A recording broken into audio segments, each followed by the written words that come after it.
My FPL Gameweek 35 transfer plans, guys, and in this video we are going to be taking a quick review at how I did in Gameweek 34 without my free hit, as well as just talk a little bit of an update on the Gameweek 36 and 37 blanks and take a look at what my transfer plans are for Gameweek 35. So without further ado, let's get into it.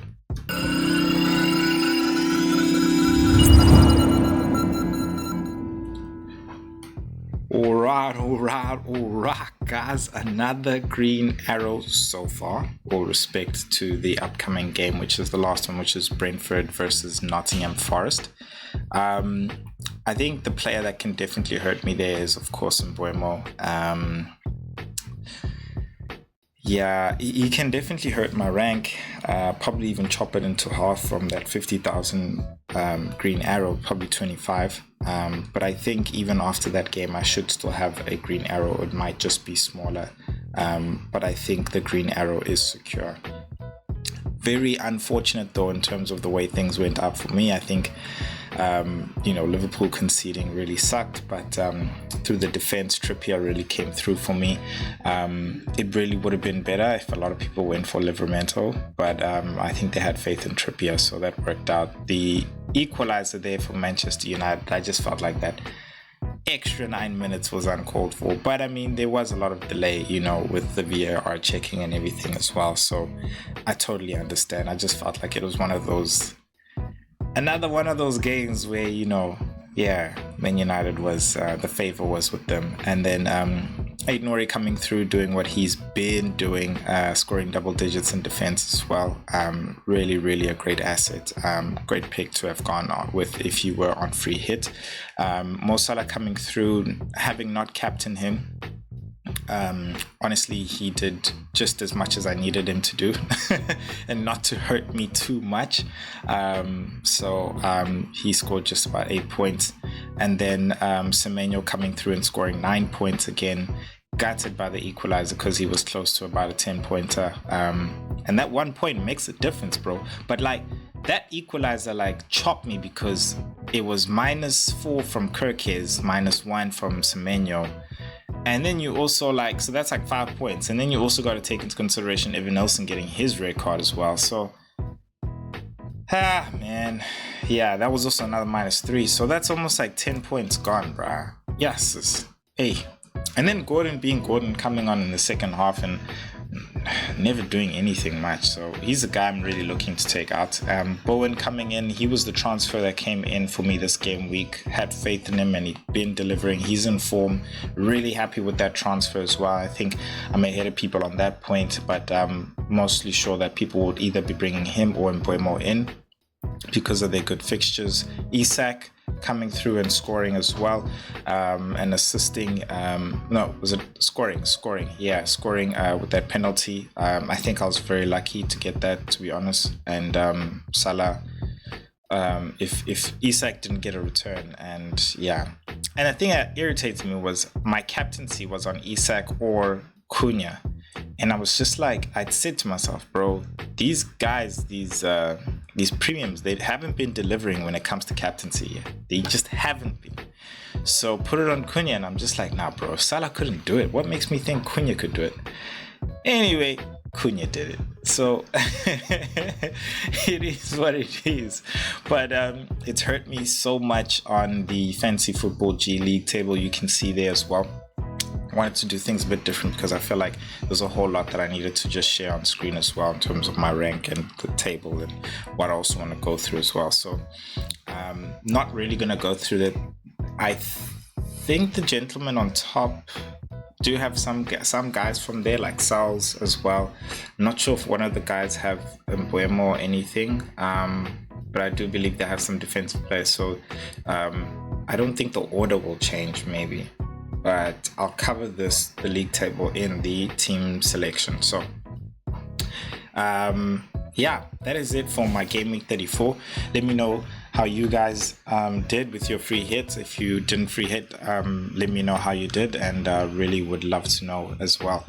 Let's move on to my transfer plans. But before we do that, if you guys are still here, please could you support the channel and hit that subscribe button. Really goes a long way. As the time of recording, I got 2 subscribers to 200. Guys, just 2.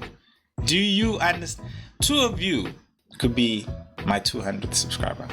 One of you two. So please help a brother out. All is here every week, giving at least 3 to 4 pieces of content just to help you guys out with your FPL as well. So yeah, really appreciate it. And for those who have subscribed, get in. Cool. Now, where I want to start here is the update when it comes to the Game Week 36 and 37. So what I've done is over here I've put the fixtures, right? And then I put my transfer plans below. But I want to start off with the fixtures because of the FA Cup results, there is a possibility of the finalists fixtures being moved to either Game Week 36 or midweek Game Week 37. Now, even in doing this, it doesn't necessarily mean anybody has extra fixtures. Everybody will still have 4 games to end off the season. So it's not in any way that you're gaining. Of course, if you have transfers, you can gain if you're just getting the double and you're bringing in players. If the games do move to Game Week 36. The update as well really is that even though Villa didn't make it to the final because of Tottenham's progression in the Europa League, they have asked for their Game Week 36 game to move, I believe, to the Friday.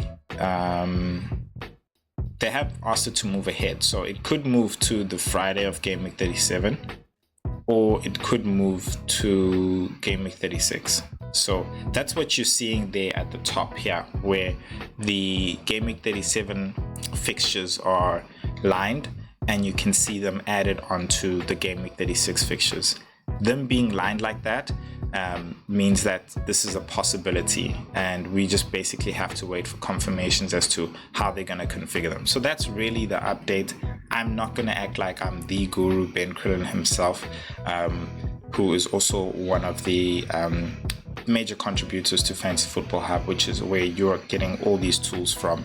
Check it out. The link is in the description.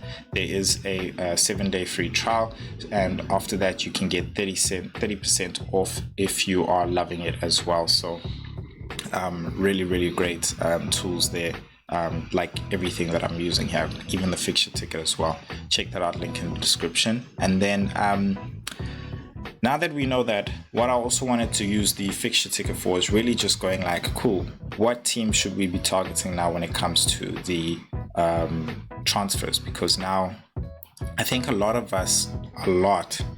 might not have like 3 free transfers, 4 free transfers. I think we have like 2 at most, and 1 as well. So I think we have to be very careful, but at the same time there are people who are in the position where they want to gain rank, and so they want to make sure they attack and are aggressive. So I have 1 free transfer, but my transfer plans here, these are my thoughts of the players bringing. So Vinelson having had a red card, I think it might be appealed by Bournemouth, because I think a lot of us feel the same way, where it wasn't necessarily, I mean, he slipped, he went in for a tackle and he slipped, and you could see his left foot was underneath him trying to grip the grass, but then it just gave way.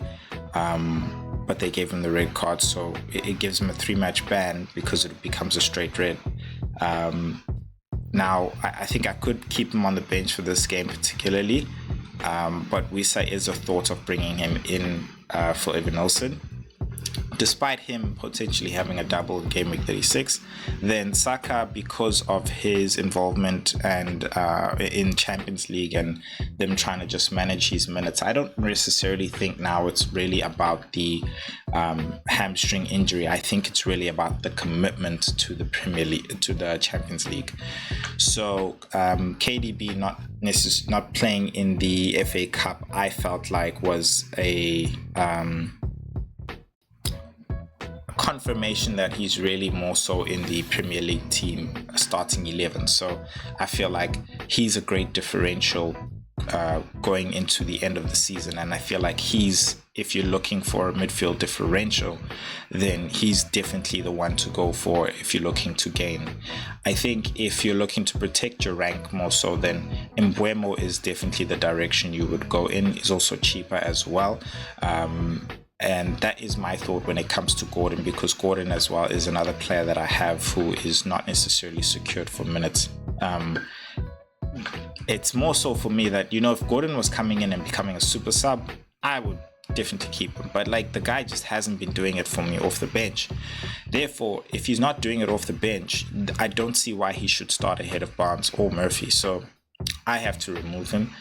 And I'll see what I think. But with that one free transfer, I am considering a hit to really just try and attack the game week in itself. And the hit could honestly, I think KDB is somebody I want to bring in. Then it really becomes between Visa and Mbeumo, and I think it's really also going to come down to Evan Nelson's verdict. I think then if Evan Nelson is available, then I will bring in Visa. If Evan Nelson is available, then I'll bring in Mbeumo. If Evan Nelson is not available, then I will bring in Wissa to replace Evan Nelson. So I hope I said that right. I'm thinking about it now. I'm like, did I say that right? Available, not available. Sorry, my bad. Anyway, cool. In terms of fixtures to attack this game week, and I say this especially with captaincy in mind, that Wolves versus Man City game is a good game in all honesty. I think Man City can do a lot. They're not necessarily having to prepare for anything on the side. They've got enough time from the time they played to this game, so they'll be full strength as well. I don't feel like Wolves can really do much against them. I think I think Man City will concede. So I just feel like that's a fixture you can attack in terms of getting assets for. And also in preparation for a potential double for them. I think Aston Villa is also another one, considering they're fighting for top 4. So you can definitely get attacking assets like Watkins as well is an asset, considering that Rashford is injured, but we don't know to what extent as well. But I mean, there's not a lot of games left, so I think that really just puts Watkins in pole position. And then another game I think we can attack as well is the Man United and Brentford. Because of Man United's involvement in the Europa League as well. So that being Brentford being at home and Man United most likely rotating, I think there's some great assets you can go for there. Then another game you can attack as well is the West Ham, because of the very same reasons of Man United, with Tottenham being in the Europa League as well. So I think Bowen for me really is definitely the one guy there. I wouldn't go for anybody in defense. So if you're looking for a midfielder in terms of transfer plans, I think Bowen's a very good transfer player. A player to bring in for Game Week 34.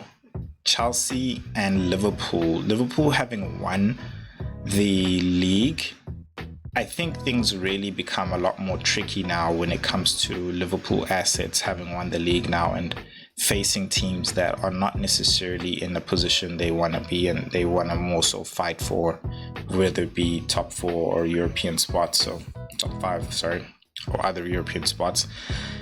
Chelsea are also trying to win the Conference League, but I think we've seen that they have been rotating heavily with that as well. In the earlier stages, I think now, like Cole Palmer's playing as well, but at the same time, I assume they would prioritize their game, the Premier League games, to get, top 5. So there's a possibility there, because Liverpool's won the league and Chelsea's fighting for something. Now, fighting for top 5, that Chelsea could beat Liverpool. Having said that, I would stay away from the Liverpool assets, in my opinion, because you can't really say Salah's gonna go and chase his chase and increase his record or anything like that. he might just be like, nah, guys, I'm good. I've already set the record. So whatever minutes I get is just extra. Do you understand? And that's the record that he broke, which he set. So yeah, I don't see any reason why Liverpool have to, or Salah should I say, or the Liverpool assets, even like Trent playing, like it's one now, like it's fine. Bradley's injured. Bradley from the last we checked, Bradley had been injured. Well, he not injured, I think he just couldn't make it for that game. He might be available for the next game. So Trent's minutes himself as well makes kind of like So the assets there, I feel like I wouldn't be surprised if there's just rotation on the Liverpool side, quite frankly, just to give more players some minutes. And that's including for like Diaz as well, being changed to Gakpo, and Jota being changed to Darwin Núñez.